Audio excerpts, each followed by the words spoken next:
सत्य बात यह है, कौन से स्वर्ण में कलयुग का वास है जरा सुनना। सभी सोने में कलयुग का वास नहीं है। उस स्वर्ण में कलयुग का वास है जो सोना भाई से झीना झपटी करके लिया गया हो, बंटवारे में छल पूर्वक लिया गया हो, चोरी करके लिया गया हो, अथवा भूमि पर गिरा हुआ मिला हो, ऐसे स्वर्ण पर कलयुग का वास है। तब तो गांव में कहावत है, सोना गिरना भी बेकार है और स्वर्ण का मिलना भी बेकार है। परीक्षित जी घर आ गए, गाय से पूछने लगे तुम कौन हो? तो उन्होंने कहा हम तो पृथ्वी हैं। बैल से पूछा तुम कौन हो? महाराज हम धर्म हैं। परीक्षित जी घर आए। एक दिन महाभारत का एक मुकुट दिखने में बड़ा सुंदर था, वो बलपूर्वक महाभारत में पांडवों ने उसे जीता था। वो सोने का मुकुट बड़ा अच्छा लगा तो परीक्षित जी ने वो धारण कर लिया। कलयुग को आज तक मौका नहीं मिला, आज परीक्षित जी के सिर पर बैठने का मौका मिल गया।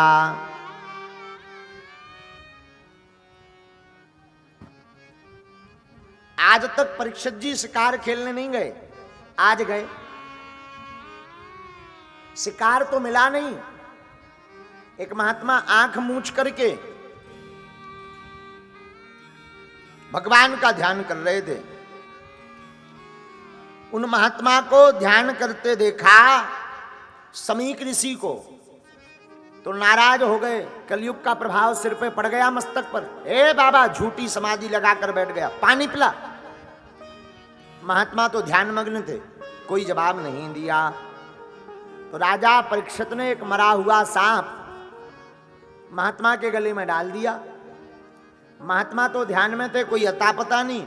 समीक ऋषि के पुत्र का नाम था श्रृंगी ऋषि। क्या नाम था? श्रृंगी ऋषि। पुत्र ने अपने पिता का अपमान देखा तो अंजलि में जल लेकर श्राप दे दिया कि जिसने भी हमारे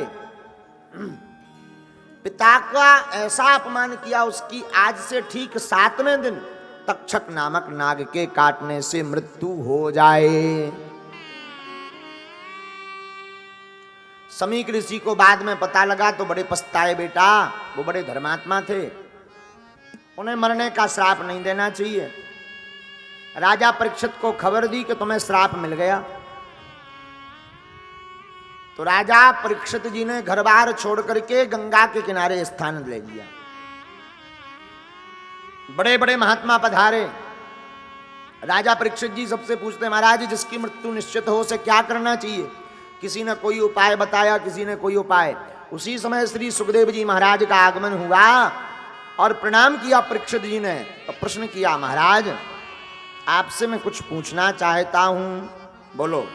एसाम संस्मरणात् पुंसाम् सद्या शुद्ध्यन्ति वै ग्रहा किम पुनर्दर्शन स्पर्श पाद शौचा आश्रणादिभिः अतः प्रक्षामि संसिद्धिं योगिनां परमं गुरुं